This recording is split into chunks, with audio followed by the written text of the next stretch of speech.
Welcome to today's 5-minute Bible study. We're in the book of the Exodus. Today we're in Exodus chapter 7, and Moses is going before Pharaoh a second time. Now, the first time he delivered the message, "Let my people go." Pharaoh said, "I don't think so." And he'd only made the condition worse for the Israelites. Now Moses goes again, and this time he's going to demonstrate a bit of the power of God. We're in chapter 7, beginning to read at verse 8. The Lord said to Moses and Aaron, "When Pharaoh says to you, 'Perform a miracle,' then say to Aaron, 'Take your staff and throw it down before Pharaoh. It will become a snake.'" So Moses and Aaron went to Pharaoh, and they did just as the Lord had commanded.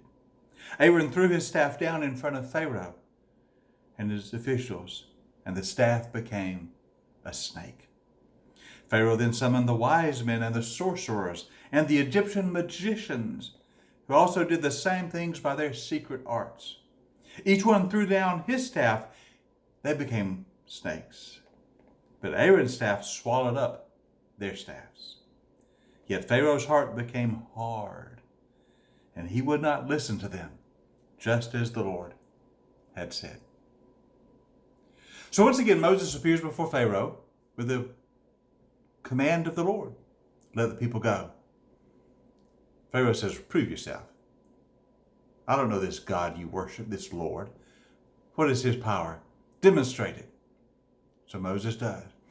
The staff is thrown on the ground and it becomes a snake. Now you remember, this is the sign, the authenticating sign, one of them, that God had given to Moses at Mount Sinai, by which he would prove to the Israelites the Lord was with him.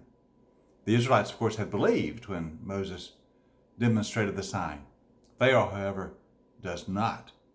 But notice what Pharaoh does.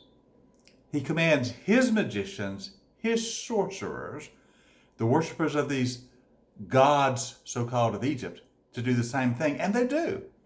By their occultic arts, by their demonic power, they also cast their staffs on the ground, and they become snakes. Now, what this tells us is that all through this confrontation between God and Pharaoh, there's also, in the minds of the people, a confrontation between the God of the Israelites, the Lord, and the gods of the Egyptians, the gods they worship. There's a power encounter. Which God is stronger?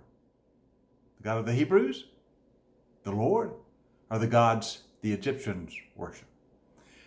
There's a contest going on. And one of the things we see all through the narrative, all through the story in Exodus, is that God is saying, I am going to demonstrate to the Egyptian people, to Pharaoh and his officials, and to the Israelites, I am going to demonstrate that I am the Lord.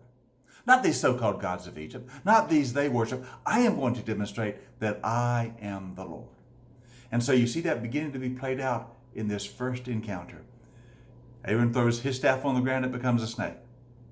The Egyptian magicians do the same, but the staff of Aaron swallows up the staffs of the Egyptian magician, showing that God is the one who is truly God.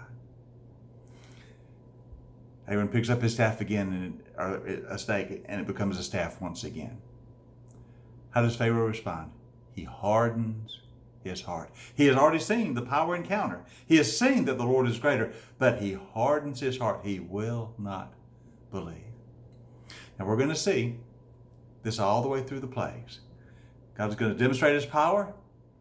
Many times Pharaoh will relent and say, okay, I'll let the people go. God is truly God. But then he will harden his heart. We're going to see that over and over again.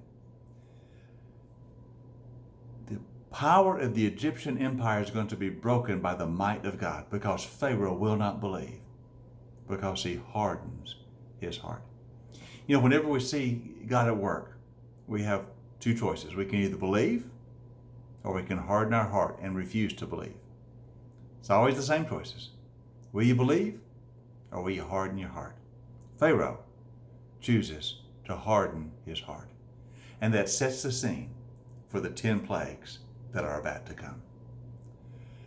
We'll begin to look at those in our next session. Hope you have a great day today. I'll see you next time for our 5-minute Bible study in the book of the Exodus.